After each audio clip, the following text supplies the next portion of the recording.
Bonjour à tous et à toutes. Donc deuxième capsule vidéo en rapport avec le chapitre prévoir l'évolution d'un système chimique. Alors justement, nous allons aborder dans cette capsule vidéo, donc on va se donner les moyens d'avoir un outil qu'on appelle le quotient de réaction.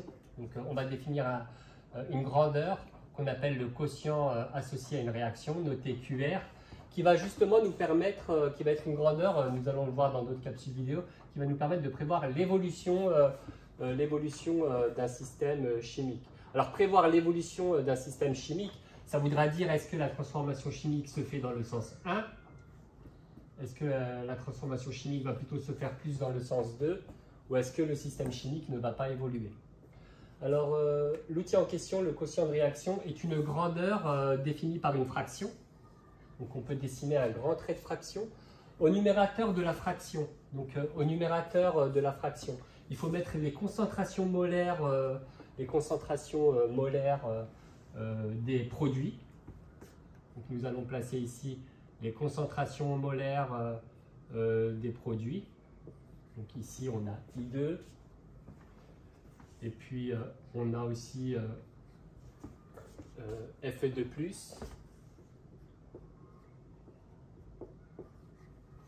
En phase aqueuse. Alors, il ne s'agit pas uniquement de mettre il suffit pas uniquement d'indiquer les concentrations molaires des produits, il faut ajouter un exposant. Donc, il faut ajouter un exposant ici, une puissance. Est-ce qu'il s'agit de la concentration en I2 à la puissance 1, à la puissance 2 ou bien à la puissance 3? Alors, pour répondre à la question, il faut regarder le coefficient stoichiométrique situé devant l'entité chimique en question.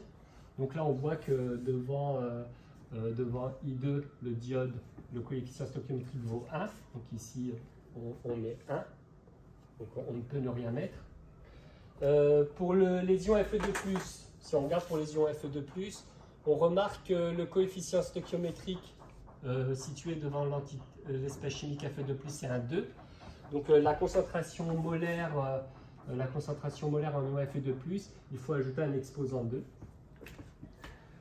Alors, il s'agit de réaliser, donc, pour calculer le quotient de réaction, donc il s'agit de réaliser une fraction. Donc, voici pour le numérateur. Que mettons au dénominateur? Pareil, au dénominateur, il va falloir mettre des concentrations molaires, mais cette fois-ci, c'est des concentrations molaires des réactifs. Donc, nous avons dans un premier temps l'ion Fe3+. Donc, voici la concentration molaire en ion Fe3+, multipliée par la concentration molaire donc en ion iodure, I- en phase aqueuse. Et puis c'est tout au niveau des réactifs, il n'y a pas d'autres réactifs. De manière analogue, il va falloir faire attention au coefficient stoichiométrique. Donc on voit que devant Fe3+, le coefficient stoichiométrique c'est un 2. Donc la concentration Fe3+, va être au carré. Et devant I-, les ions iodures, on a aussi un coefficient stoichiométrique qui est de 2. Donc voici l'expression littérale. Hein.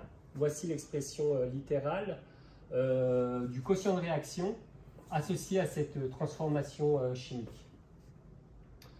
Alors, dernière remarque, il est bon de remarquer qu'au cours de la transformation chimique, au cours de la transformation chimique, entre l'instant initial, et puis l'état final, l'état où aura lieu l'équilibre dynamique, justement, qu'on a évoqué dans la première capsule vidéo, les quantités de matière vont évoluer. D'accord? Les différentes quantités de matière vont évoluer. Donc, si les quantités de matière vont évoluer, ça signifie que les concentrations molaires aussi vont évoluer. Effectivement, le quotient de réaction n'est pas une grandeur constante, c'est une grandeur qui va évoluer au cours du temps. Donc, au cours du temps durant lequel se déroule justement la transformation chimique. C'est la raison pour laquelle le quotient de réaction, en fait, on pourra le définir à différents instants.